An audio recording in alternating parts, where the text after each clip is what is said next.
Bueno, la primera epístola del apóstol Juan, en el capítulo 3 y el versículo 4, en adelante dice: todo aquel que comete pecado, infringe también la ley, pues el pecado es infracción de la ley. Y sabéis que Él apareció para quitar nuestros pecados, y no hay pecado en Él. Todo aquel que permanece en Él, hablando de Cristo, no peca. Todo aquel que peca, no le ha visto ni le ha conocido. Hijitos, nadie os engañe. El que hace justicia es justo como Él es justo. El que practica el pecado es del diablo, porque el diablo peca desde el principio. Para esto apareció el Hijo de Dios, para deshacer las obras del diablo. Amén. Tenga la bondad de estar cómodo. Yo tengo un dilema semanalmente, y es: Señor, ¿yo qué predico? Y no porque no haya que predicar, porque imagínense, toda la palabra está a la puerta y lista para él. Lo que pasa es que gozamos con una bendición tan grande de cada domingo ver un gran número de personas visitándonos, de asistentes, que no es justo que lleguen acá y no tengan palabra. Pero también tengo una hermosa congregación que también se sienta cada 8 días a esperar el alimento. Pero creo que al lado del enfermo come el alentado. Alguna vez yo prediqué por allá en una campaña evangelística, y usted sabe que los mensajes de las campañas son netamente evangelísticos. Y entonces yo prediqué un sermón, el sermón de la mujer que lavó los pies del Señor y los enjugó con un perfume costoso. Y algo que me llamó la atención, hermanos, era que la gente que estaba invitada parece que no estaba, no sé, había un impedimento muy fuerte. Y hubo personas que fueron tocadas por el Señor, pero en su mayoría no. Yo veía que los inconversos o las personas nuevas que estaban allí, como que fue fuerte eso. Pero yo le dije a ellos, yo le dije: igual, yo quiero declararle al diablo que no nos vamos en derrota con el sermón. No nos vamos en derrota. Porque así como Jesús fue invitado a la casa de Simón y no hubo quien lo atendiera, Dios preparó a alguien para que atendiera a Jesús. Y Jesús le dijo a Simón, dijo: entré a tu casa y no me diste agua para mis pies. Dijo: pero hubo una mujer que los enjugó con sus lágrimas. No me diste una toalla para secarme, pero esta con sus cabellos los enjugó. No me diste un beso de bienvenida, pero esta desde que entré no ha cesado de besar mis pies. Entonces, hermanos, yo le dije a la iglesia ese día: ¿sabe qué es lo lindo? Que el Señor aquí no se va invicto, sino que siempre habrá quien le dé la gloria al Señor. Y siempre habrá quien reciba esta palabra gloriosa. Entonces, esto es lo grande, pero es importante que nosotros pensemos en los dos grupos, tanto en los nuevos como los que ya están establecidos en la iglesia. Bueno, primero que todo,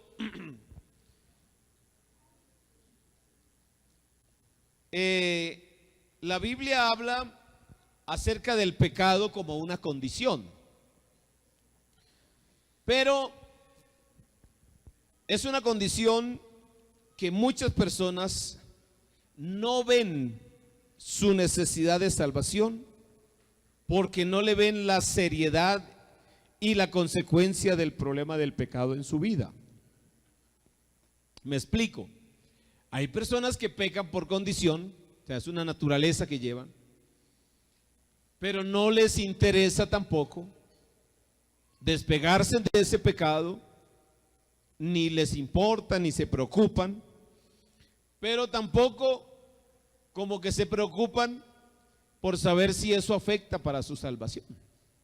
Los que hemos conocido al Señor sabemos perfectamente que esta lección o esta condición debe quitarse y darle vía libre para que el nombre del Señor haga efecto en nuestras vidas.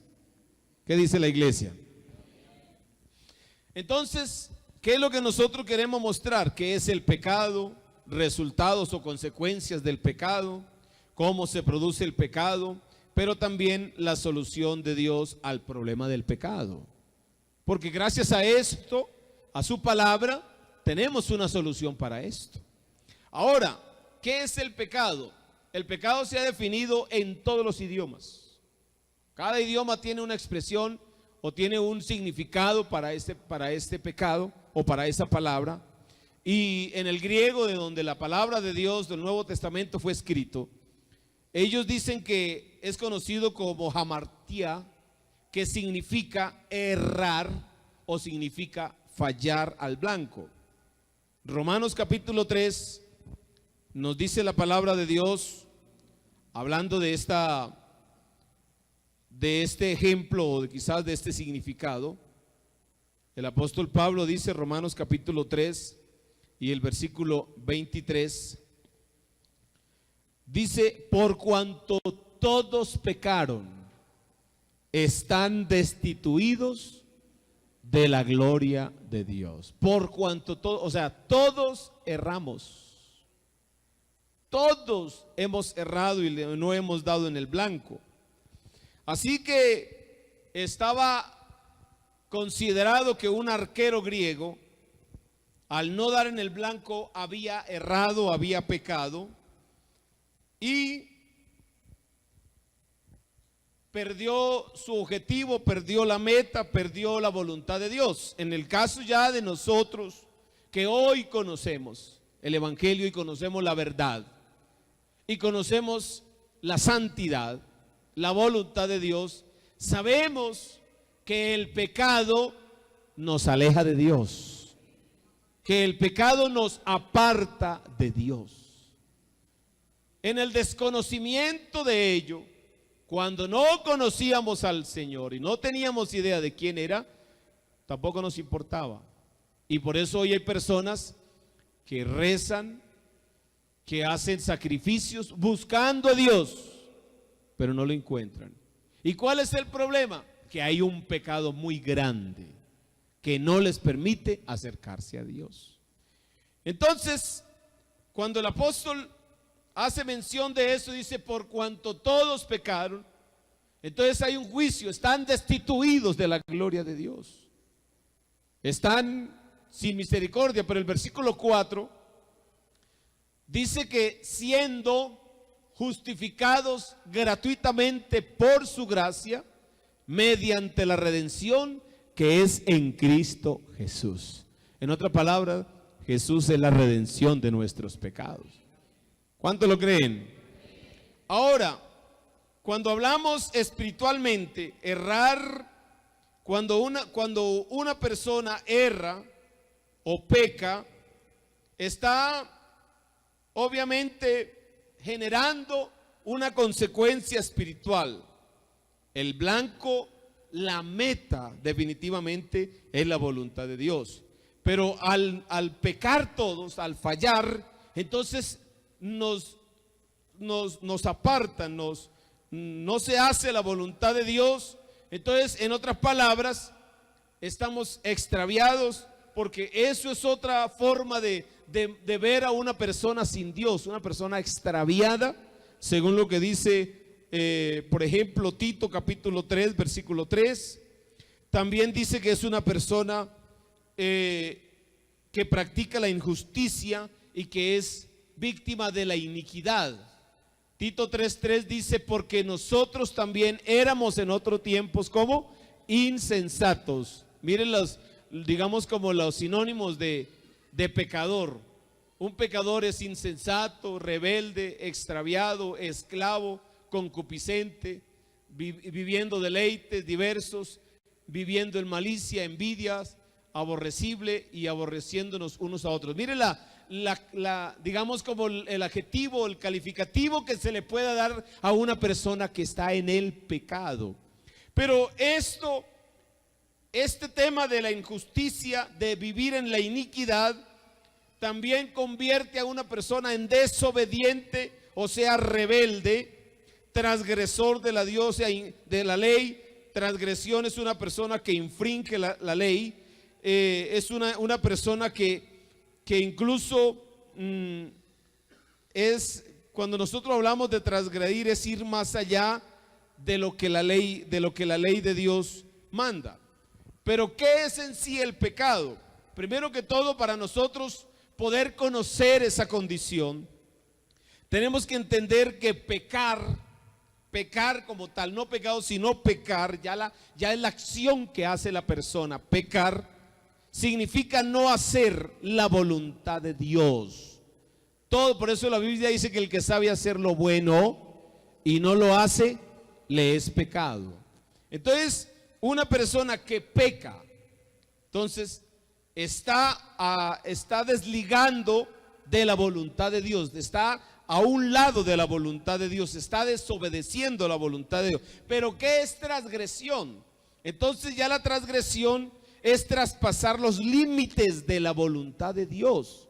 Imagina, hermano, hasta dónde uno puede llegar. Aparte de pecar, transgrede. Pero ¿qué es injusticia o iniquidad? Es ir por nuestro propio camino en vez de ir por el camino de la salvación. Mire la diferencia de estas tres cosas. Número uno, pecar es no hacer la voluntad de Dios. Transgredir es traspasar los límites de la voluntad de Dios. Por ejemplo, una persona que no obedece al matrimonio, que es la voluntad de Dios, es una persona que está yendo al adulterio. Eso quiere decir que es una persona que está transgrediendo una voluntad de Dios, un mandamiento de Dios.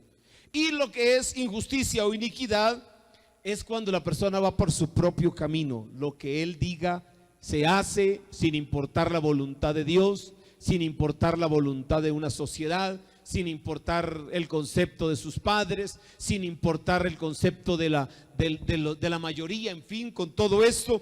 Entonces, hermano, cuando nosotros hablamos de un pecado, no estamos hablando de una cosa sencilla o simple. No, estamos hablando de cosas graves que hace que nos alejemos de la presencia de Dios. Ahora, cuando nosotros hablamos de pecado, dice que hacer una cosa, hermanos, gravísima, por ejemplo, que dice 1 Juan 3:4, donde leímos nosotros al comenzar este sermón, que dice: todo aquel que comete pecado infringe también la ley. Note usted eso. Aparte de que peca, se hace infractor de la ley. Dice: hacer lo que Dios dice, o no hacerlo, es como una comisión no hecha. El no hacer la voluntad de Dios. Pero escuche esto: si nosotros sencillamente ubicamos una expresión y decimos, ¿qué es el pecado? Entonces tenemos como respuesta hacer lo que Dios dice y no hacerlo. Así de sencillo. Oír, hay una ley, ¿qué dice Dios? Pero no la hago. Estoy faltando a la voluntad de Dios. Pero también, ¿qué me dice? También no hacer lo que Dios dice. No hacerlo, porque una cosa es hacer lo que Dios dice, pero no terminando de hacerlo, pero hacer lo que Dios dice sin su voluntad. Porque hay personas que dicen, un ejemplo, la Biblia dice que creyere y fuere bautizado será salvo. Pero hay personas que dicen, yo voy a vivir una vida en la voluntad quizás de Dios o hacer la voluntad de Dios, pero yo no me bautizo. Entonces, note usted, Dios dice algo, pero la persona no lo hace. Pero también hace lo que Dios dice, porque Él dice que busquémoslo, pero no lo obedece. Entonces de nada sirve. Y todo eso es una condición. Así de que en cualquier conducta mala o negativa ante Dios, es una falta de conducta de una conducta positiva delante de Dios. Es una falta. Cualquier conducta mala o negativa ante Dios. No es mi propio deseo. No es mi propia intención. Vea, en el pueblo de Israel, la Biblia nos cuenta estas historias. Cuando el pueblo de Israel dejó a Dios. ¿Y en razón a qué? Porque le ofrecieron un mejor Dios, según ellos. Porque se permearon por los pensamientos, por la cultura de los pueblos paganos de esas tierras, donde los instaron a seguir a Baal y a Acera. Es increíble cómo el pueblo, cuando conoce a Dios, cuando sabe quién es Dios, y cuando ve la historia de cómo Dios los sacó con mano poderosa y se van a una tierra donde hay otro Dios. Acuérdese que en el tiempo antiguo, y ya esto no es de ahora, hermano, que las cantidades de religiones o de conceptos, de dogmas, de dioses han existido siempre. Y la gente llegaba digamos, como de una región a otra, y ellos tenían que entrar a esa región y buscar al Dios de esa región para sentirse protegidos. La diferencia, por ejemplo, con Abraham en ese concepto, porque Dios le dijo que él iría con él para donde él fuera, y a él le pareció interesante cómo existir un Dios que servía para todas las regiones, y por eso Abraham le creyó a Dios y le fue contado por justicia. Así de que si estaba en Ur de los Caldeos, su Dios no era el paganismo de Ur, sino su Dios era Jehová. Pero pasó a Egipto y allá estuvo Jehová con él. Y entonces él dijo realmente que Dios sí cumplía esa parte, y en cualquier parte donde él estuviera. Pero el pueblo de Israel se dejó permear y creyeron más en los Baales. Y el pueblo, oiga esto, aunque la Biblia habla de 7,000. Note usted esto. Yo no sé en qué condición estuvo el pueblo de Israel, pero era mucho pueblo. Pero de ese gran número de hombres que se dejaron permear por Baal y por Acera, hubo 7,000 que no se arrodillaron ante ellos.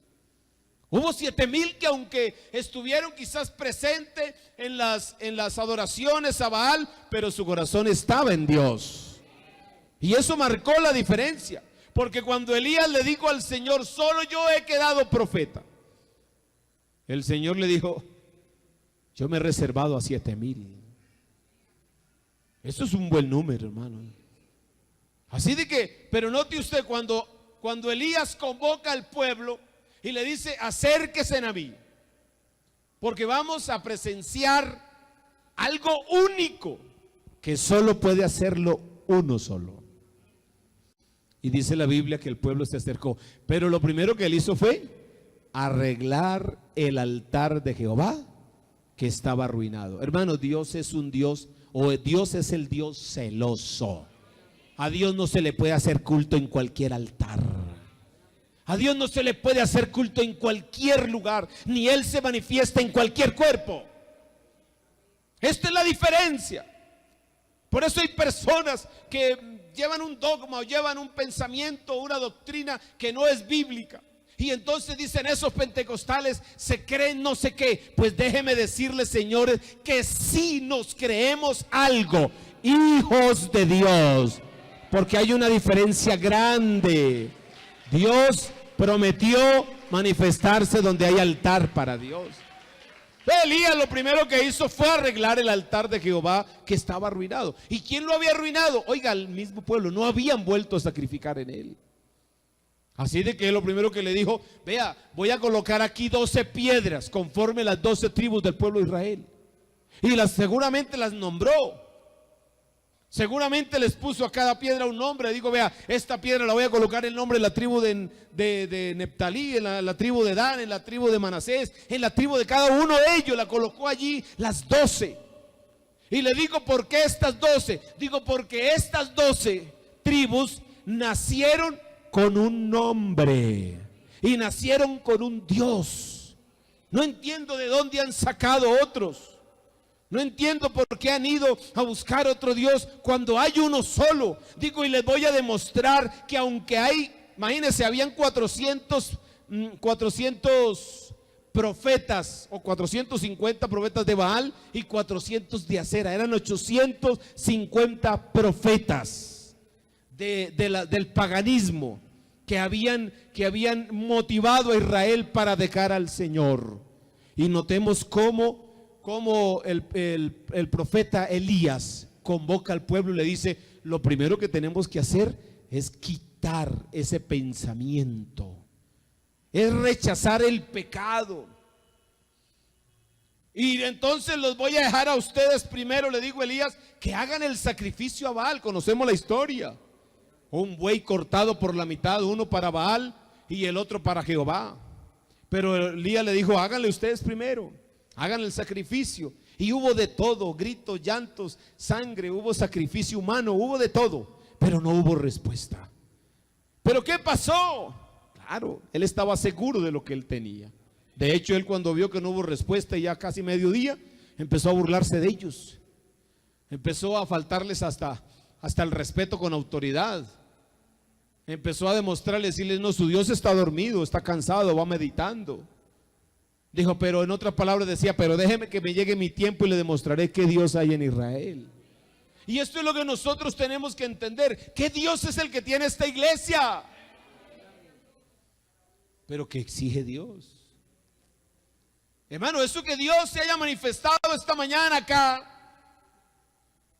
no fue porque por el simple hecho de nosotros hacer ahí un algarabío o hacer algo. No, lo que pasa es que estamos preparando el lugar para que Dios se mueva. Y ya sabe quién tuvo que huir,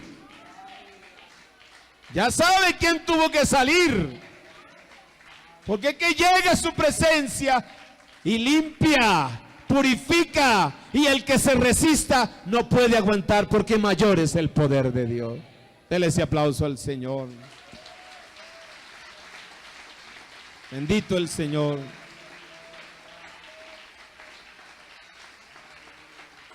Vea lo que dice la Biblia: todo hombre es juzgado por Dios de acuerdo a las cosas que hace. Ezequiel capítulo 18, versículos 5 al 9. Nos habla precisamente de esto. Todo hombre es juzgado por Dios de acuerdo a las cosas que hace, y las que no hace, para ser justo. En otras palabras, hay que hacer lo bueno y también evitar o no hacer lo malo. Note usted eso tan importante. Aparte de que hay que hacer lo bueno, porque eso es lo que agrada a Dios, hermano, hay que evitar no hacer lo malo. Ezequiel 18, del 5 en adelante, dice: el hombre que fuere justo e hiciere según el derecho y la justicia, que no comiere sobre los montes, ni alzare sus ojos a los ídolos de la casa de Israel, ni violare a la mujer de su prójimo, ni se llegara a la mujer menstruosa, ni oprimiere a ninguno, que al deudor devolviere su prenda, que no cometiere robo, el que diere su pan al hambriento y cubriere el desnudo con su vestido, que no prestare a interés ni tomare usura, que de la maldad trajere su mano, e hiciere juicio verdadero entre hombre y hombre, en mis ordenanzas caminaré o caminare, y guardaré mis decretos para hacer rectamente. Este es justo, este vivirá, dice Jehová. Pero ¿qué es lo lindo? La promesa, ¿cuál es? Que vivirá, dice el Señor. ¿Acaso el Señor nos dijo? ¿Qué dijo? Ahí les dejo dos caminos: el camino de la vida y el camino de la muerte. Pero que el Señor le dijo: pero escoge el camino de la vida, porque es que vivir es muy grande, vivir es muy importante, vivir tiene promesa. La Biblia dice que mientras que viva hay esperanza. Entonces vivir es algo importante. Y la promesa del Señor es que vamos a vivir por toda una eternidad. Pero ¿qué dice la Biblia? La promesa es esa. Pero ¿cuál es el requisito? Si fuere así, si anduviera en esto, si hiciera aquello, si entonces aquello. Por ejemplo, el Señor hubo por allá en el tiempo antiguo que exclamó al pueblo, porque hermano, algo que yo he encontrado en la Biblia es que el Señor no pone ordenanzas ni pone exigencias al pueblo ni a la iglesia. Siempre lo escuchamos. Mira, el pueblo estaba en una condición tan terrible y el Señor llamó a un profeta y le dijo: si sabes que he pensado esto, y le dijo, ve y dile al pueblo que así dice Jehová, así dice el Señor: si mi pueblo se humillare y clama a mí, yo oiré desde los cielos y responderé y sanaré su tierra. Pero el Señor no le dijo: vaya, dígale a ese pueblo que esto y esto. No, vaya y dígale que así dice el Señor: si mi pueblo se humillare. O sea, en otras palabras, le está dando la razón y le está dando la solución para que encuentre la respuesta. Pero no. Él sabía que el pueblo no se va a humillar, porque si hay algo que tiene el hombre ante el pecado es que es orondo, es orgulloso. En el Nuevo Testamento encontramos por allá en Corintios, creo que es capítulo 5, un caso de inmoralidad. Dice la Biblia: ¿acaso no está entre ustedes a uno que vive con la esposa de su padre? O sea, un pecado que era conocido en el tiempo antiguo como un incesto, inmoralidad. Y le digo: hay entre vosotros fornicación, y al tal fornicario cual ni aún se nombra entre los gentiles, tanto que alguno tiene la mujer de su padre. Parece ser que alguno vivía con su madrastra, con una mujer que fue la mujer de su padre. Eso es un incesto. En la Biblia eso era contado, porque la desnudez de ella sería la desnudez de su padre. Es un incesto. Pero ¿qué dijo el apóstol? Versículo 2: y vosotros estáis ¿cómo? Envanecidos. Otra versión dice: estáis orgullosos. ¿No debieran más bien haberlo lamentado para que fuese quitado entre vosotros el que cometió tal acción? Pero no, la tendencia del hombre es sentirse orgulloso cuando dice: yo he matado a 20 o a 30. Eso es orondo, orgulloso. Oiga, cuando debería sentirse avergonzado. No, es que yo he tenido 10 mujeres y tal. Eso no es para orgullecerse. Delante de Dios eso es un pecado. Pero así es la condición del hombre. ¿Y qué decir de las cosas que son superficiales?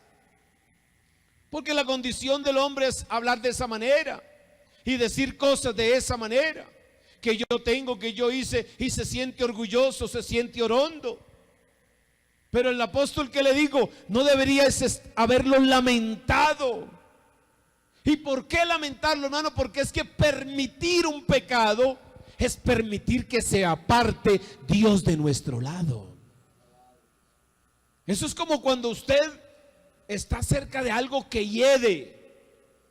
¿Qué hace usted cuando está cerca de algo que hiede? Cuando encuentra algo sucio, algo tirado en la calle, usted se aleja inmediatamente. ¿Y por qué se aleja? Porque ese olor me hace alejarme, me produce náuseas. Hermano, pues el pecado produce náuseas a Dios.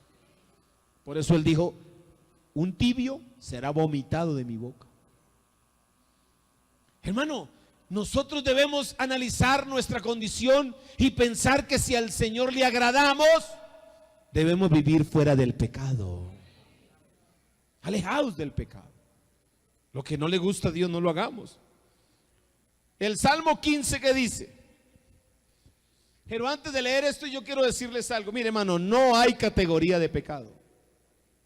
Porque ¿qué veces decimos? No, es que eso fue un pecado chiquito o venial. Dígame que es un pecado venial. A mí me parece que no es venial sino bestial. Pecado es pecado. ¿Me consigue una agüita, por favor? Pecado es pecado. No importa. Toma. No importa el pecado que sea. Es más, se dice que una mentira a medias es una mentira completa. No, es que en parte sí fue verdad y en parte no. Eso es una mentira completa. El Salmo 15 dice: ¿quién subirá o quién habitará en tu tabernáculo? Vea, y lo pregunta el salmista. Dice: ¿quién morará en tu santo monte?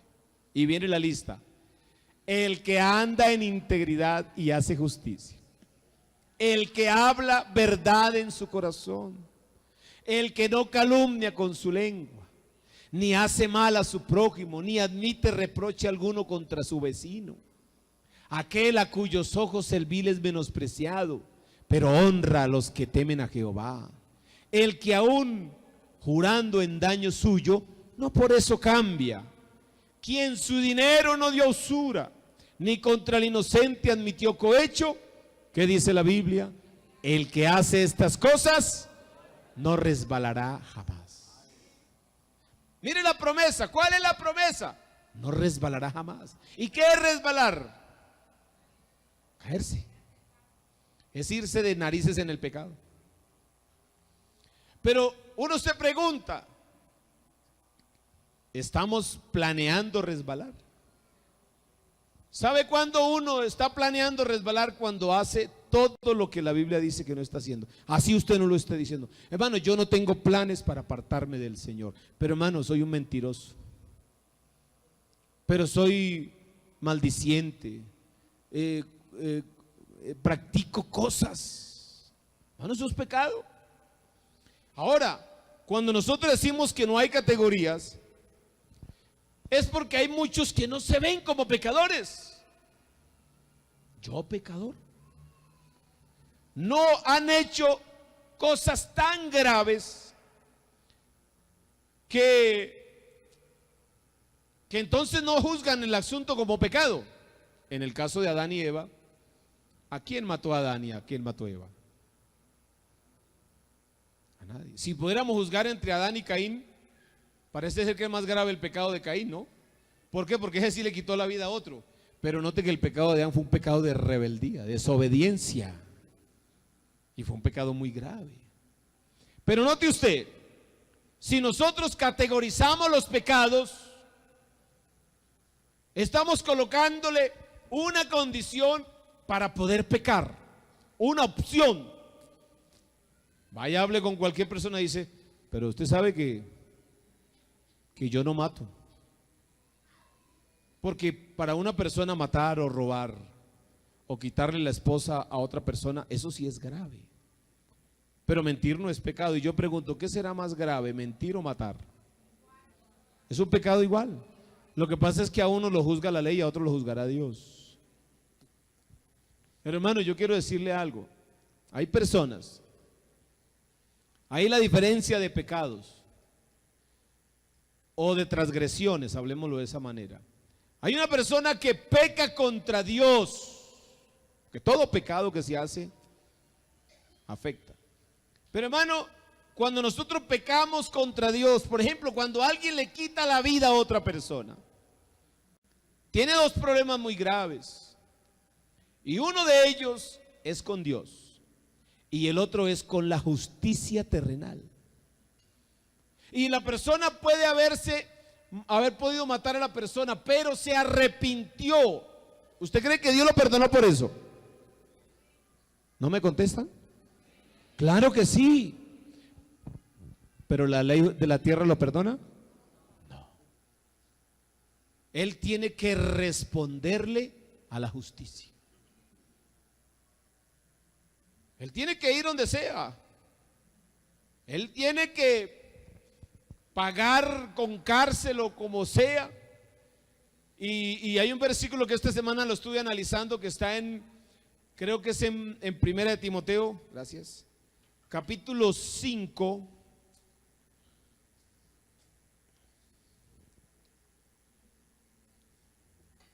A ver si lo recuerdo acá.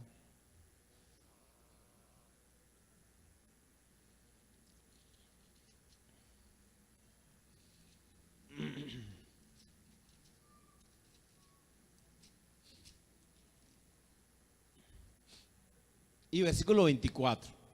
Primera Timoteo 5, 24. Mire lo que dice la Biblia y analícelo bien.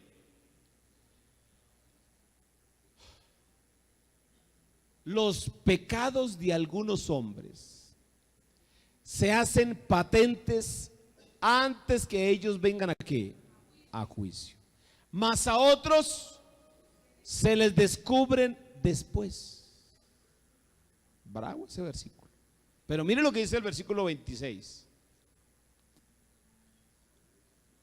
¿No tiene 26?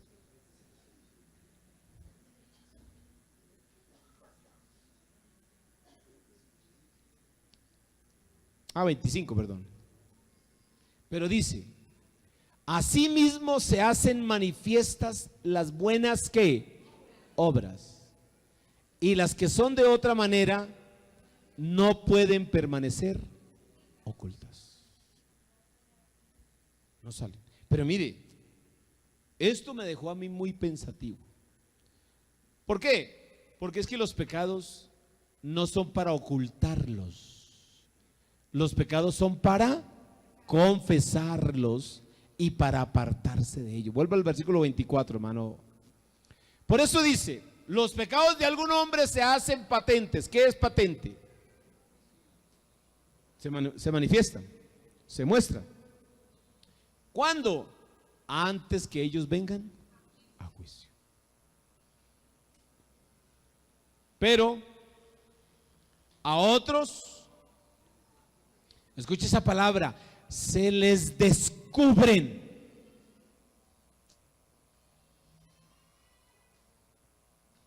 Se les descubre.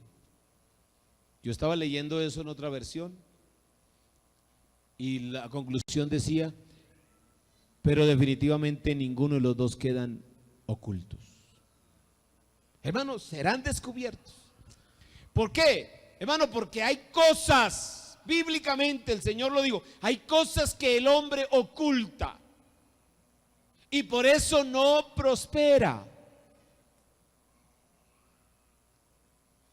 La Biblia habla del pecado no confesado, ¿no? Creo que es Romanos, donde dice que amontonas juicio. Búscamelo allí. A causa de tu pecado no confesado. Hermano, es que el problema de nosotros hablar de pecados es fácil. Pecado es pecado ya. Pero hermano, el problema es que ese es el veneno del hombre. Y ante Dios es lo que separa. Miren lo que dice Romanos 2:5. Por tu dureza y por tu corazón no arrepentido, atesoras para ti mismo ira para el día de la ira y de la revelación del justo juicio. Oiga, por tu dureza y por tu corazón no arrepentido. Eso es lo que nosotros conocemos como pecados no confesados. No se confiesan, se ocultan, pero estamos atesorando ira para el día de la ira. Por eso el apóstol Pablo le dijo a Timoteo: no participes en pecados ajenos. O sea, no le alcahuetees a nadie el pecado.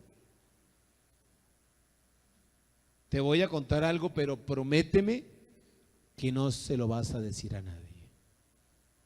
Y levanta la mano: te lo prometo. Estás ocultando y alcahueteándole el pecado a alguien. El apóstol Pablo le dijo a Timoteo: no ponga las manos con ligereza. Porque ese es otro peligro, poner las manos con ligereza ante alguien. Pero también le dijo: no participes en pecados ajenos. ¿Por qué? Hermano, porque el pecado es una enfermedad. Y el pecado es una de las cosas que más afectan a un hijo de Dios. Lo aleja de Dios. Ahora, si nosotros le decimos que el pecado es categórico, entonces nosotros vamos a ver que no hubiera sido la consecuencia de Adán y Eva. Porque Adán y Eva, Dios los puso en el huerto, y uno se pregunta si eran hombres, y un hombre y una mujer, sin pecado, sin una condición de pecado, ¿por qué cayeron en el pecado? Si no había maldad en ellos, si no había ninguna razón. Uno, hermano, hay que entender algo: la libertad que Dios le dio al hombre desde el comienzo ha sido una realidad. En la libertad, lo que se conoce como el libre albedrío, Dios lo deja para que escoja. Pero, escuche bien, el hacer algo es una decisión de cada uno de nosotros. Y usted no puede decir: no, es que yo no me di cuenta qué horas pequé. No, sí nos damos cuenta. Es una decisión, porque hermano, para hacer algo malo se necesita tomar una decisión. Yo no la tomo. Claro, es voluntario y uno dice: la verdad, yo pequé fue porque se me dio la gana de hacerlo. Pero una persona que peca por desconocimiento, la persona, como dice Hebreos, habla precisamente porque si pecamos voluntariamente. Mano, un pecado voluntario es un pecado que yo decido y yo accedo. Por eso, hermano, nosotros tenemos que tener mucho cuidado, porque una cosa es pecar contra Dios de tal manera que yo puedo ofenderlo y viene para mí un juicio muy grave. Y otra cosa es pecar contra mi hermano. Pecar contra mi esposa, pecar contra mis hijos. ¿Y acaso todo pecado no es contra Dios? Sí, pero las afectaciones directamente, ¿a quiénes son? Porque el pecado de David, cuando se acostó con esta mujer Betsabé, fue un pecado de adulterio, pero fue contra el esposo de ella. Y Dios se ofendió y le dijo: eso no te lo voy a dejar así, te voy a castigar por ello. Pero el Señor le dijo que esto, pero cuando David censó al pueblo, fue un pecado contra Dios. Por eso existen pecados que son de muerte y pecados que no son de muerte. ¿Cuáles son los pecados de muerte? Oiga, los que van en contra de Dios. El pecado de muerte, que de verdad mata una vida, es los pecados que van en contra de Dios. Por ejemplo, la blasfemia contra el Espíritu Santo. Hermano, eso es una cosa terrible. Y acuérdese que nadie puede blasfemar del Espíritu Santo si nunca lo ha tenido.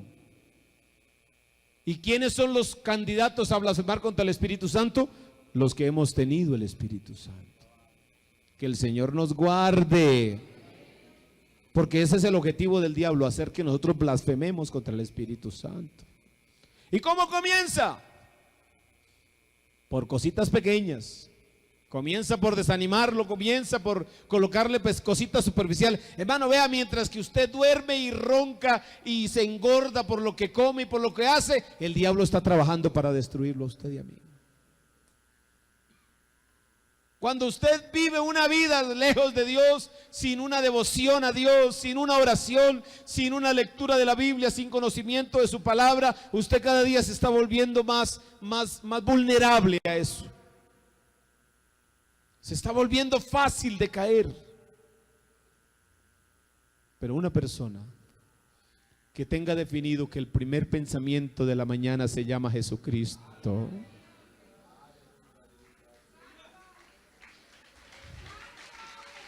el primer pensamiento de la mañana es el Señor Jesucristo. Hermano, es iniciar con un poder a nuestra vida. Hermano, y llegar a su cama de donde se levantó a la madrugada, y llegar a su cama esa noche y decir: Señor, llegué en victoria. Eso no es sino para que Él se lleve toda la gloria, toda la honra, toda la alabanza. Todo Él.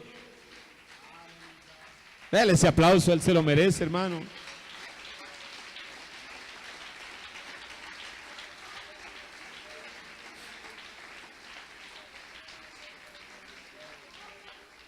Oiga, los resultados o las consecuencias del pecado. Número 1, la muerte espiritual. ¿Qué es muerte espiritual? Es la comunión con Dios. Hermano, eso que usted lo hace venir y moverse aquí, Eso que lo hace oír la palabra de Dios con tanto agrado.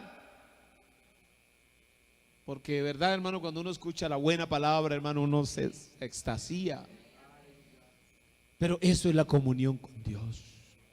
Hermano, porque pueden haber unos sermones, pero si usted no tiene comunión con Dios, no pasa nada.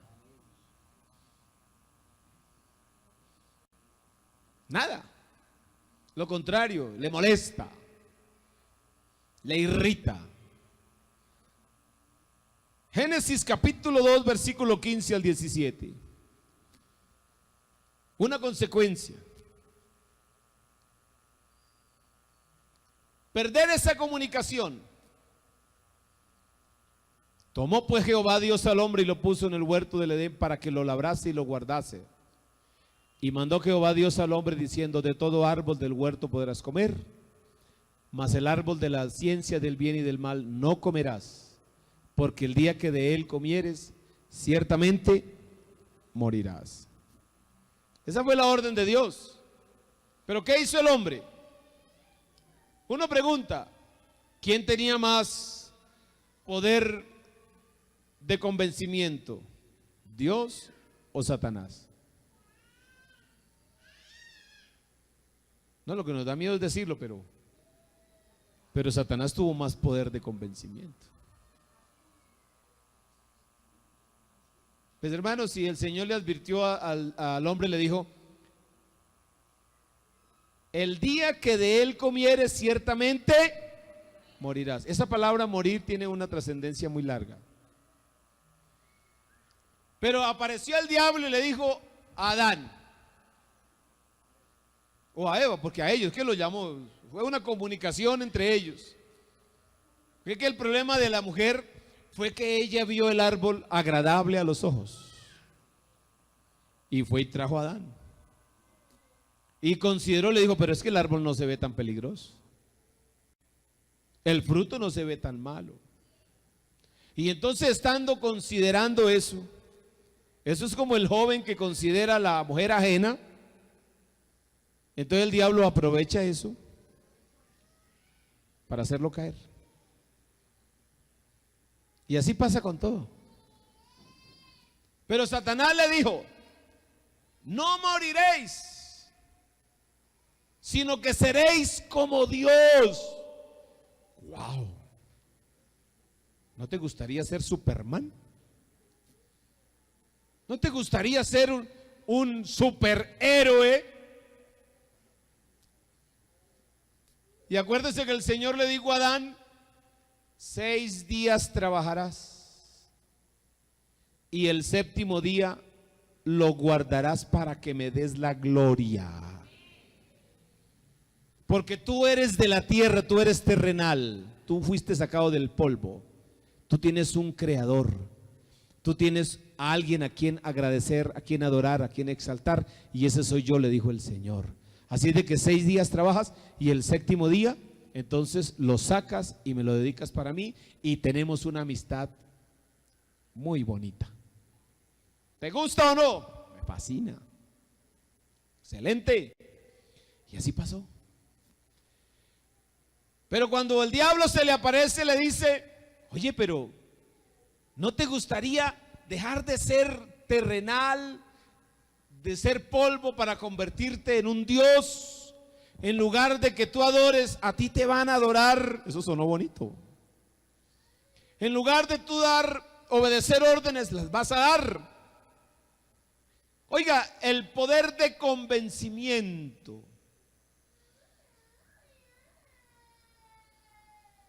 Lo convenció y él accedió y comió.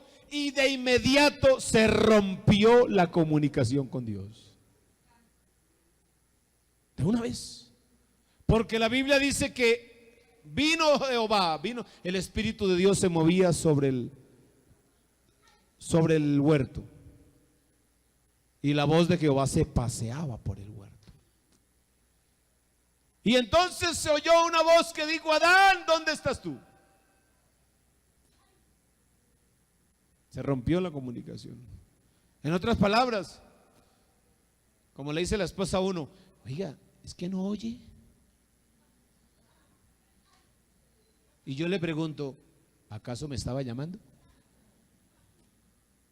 Llevo no sé cuántos minutos diciéndole o llamándolo o preguntándole. Y entonces ya me empezó a preocupar. Yo digo, ¿será que me estoy volviendo loco? ¿O es que estoy perdiendo el oído?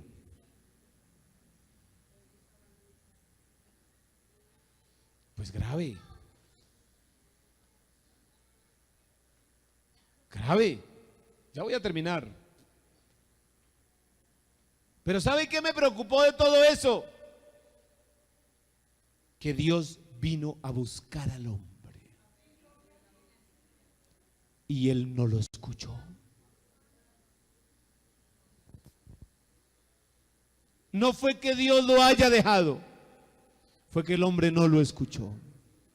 Y hoy Dios está por la palabra hablándole a alguien, pero quién sabe si estás escuchando, si estás oyendo la palabra. Entonces la pregunta en este caso es, no es que Dios no haya venido, porque Él vino a buscarlo aún en la condición, y cuando lo encontró estaba arruinado, desnudo y tirado y engañado por el diablo. Y el Señor le dijo, ¿y por qué estás allí tirado en esa condición? Dijo, Señor, estoy lleno de miedo, estoy asustado, estoy desnudo y estoy escondido. ¿Y por qué? ¿Acaso hiciste lo que te dije que no hicieras? Y ahí comenzó la culpabilidad. La mujer, y la mujer la serpiente. No, aquí uno tiene que ser de carácter y entender que yo fallo, que yo me equivoco, que yo entonces puedo ser víctima del pecado porque le di lugar a esto, pero también sé que hay una voz poderosa que anda buscándome y anda preguntando por mí, ¿dónde estás? ¿En qué condición estás? Yo quiero salvarte, dice el Señor.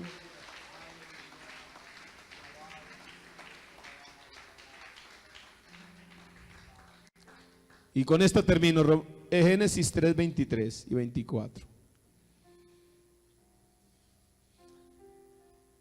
Y lo sacó Jehová del huerto del Edén para que labrase la tierra del que fue tomado.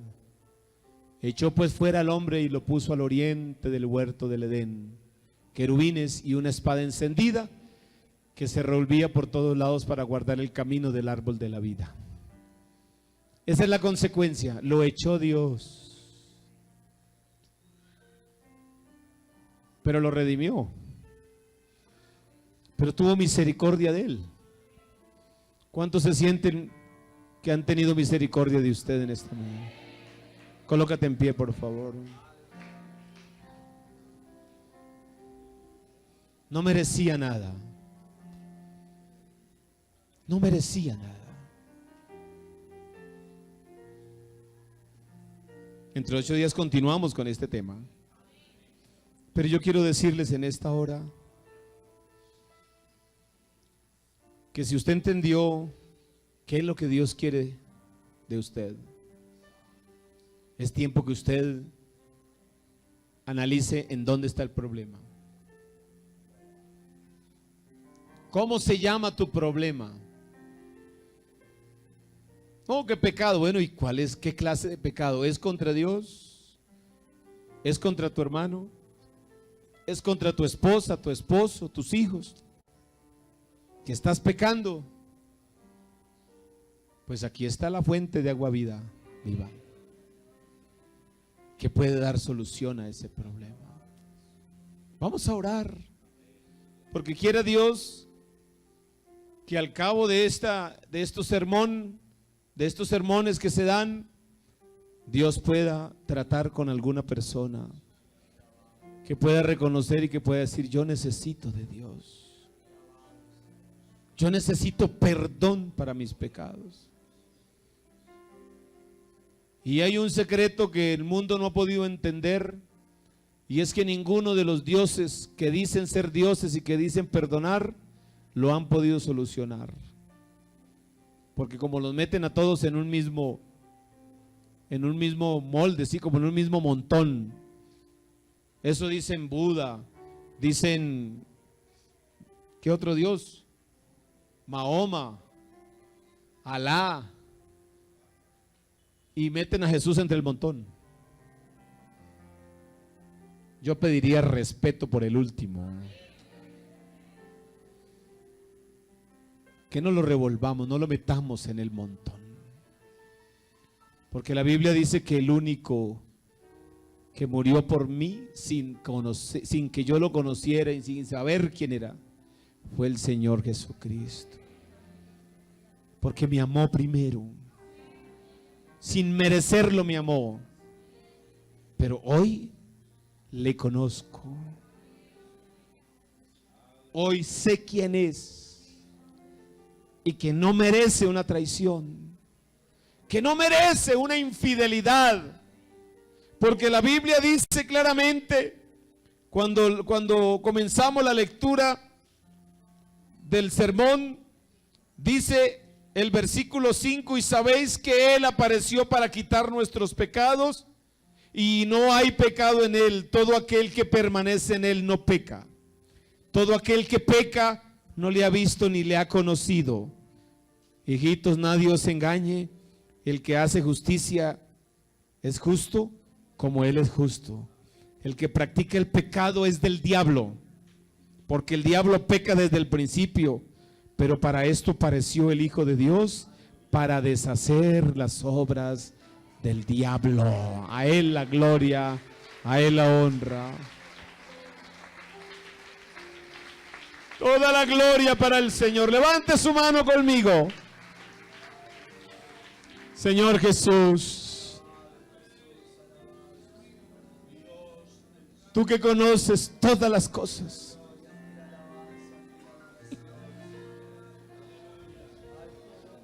amigo, usted siente que hay una separación, que no ha podido